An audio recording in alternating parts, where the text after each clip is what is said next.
In 1983, Kirby-Smith Machinery wasn't the company you know today. We didn't have 470 employees spread across more than 11 branches in 4 states. We weren't providing awe-inspiring, earth-moving equipment to every major segment of the construction industry. We weren't even Kirby-Smith. In fact, we were just one.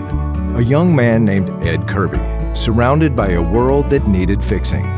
The company he worked for was going out of business.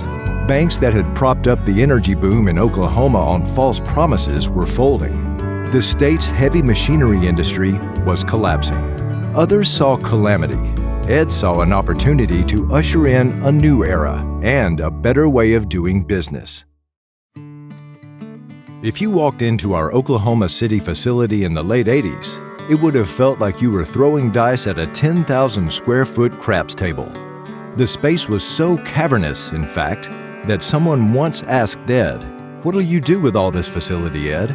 His response was simple: "We're gonna fill it." 30 years later, that same Oklahoma City facility was busting at the seams. Thankfully, the same thing was happening at the Tulsa branch. Kirby-Smith continued to grow, and so did our footprint. As we acquired territory to the north, a branch was built in St. Louis, and more recently, in Kansas City.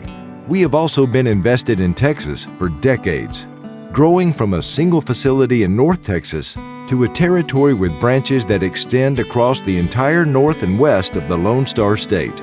What fueled the expansion? Let's just say a mix of timing and intention.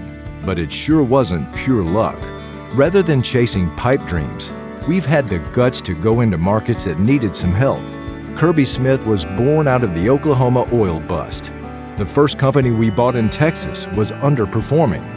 We entered St. Louis in a sluggish economy. And if you were to ask Ed if he ever had any doubts about whether we'd succeed under those conditions, you'd get another simple and direct response: of course we didn't.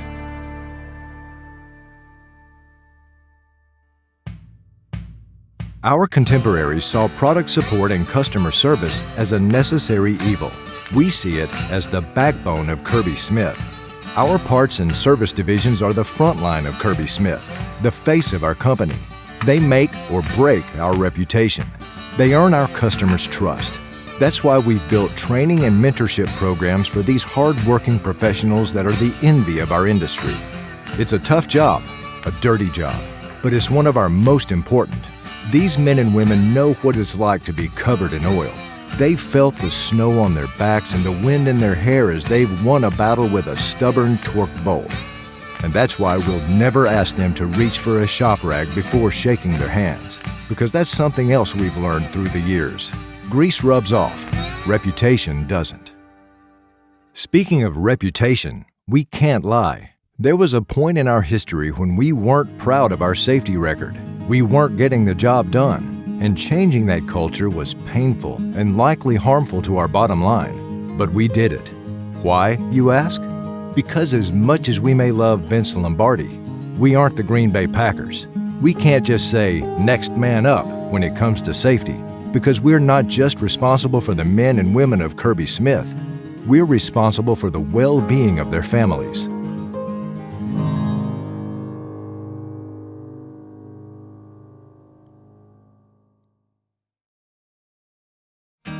Everybody talks about customer service. Here at Kirby-Smith, we live it. Our desire to do right by our customers ranks right up there with breathing. We've taken the golden rule and put flesh on it, which is to say treating our customers as we'd like to be treated isn't a policy, it's just our way of life. It's our mission to create lifetime customers, and it's our goal to have team members who are indispensable resources to our customers and partners. Whether it's the guy in the wash bay or the executive suite, whether it's a $20,000 or $2 million account, we're going to treat every customer with respect.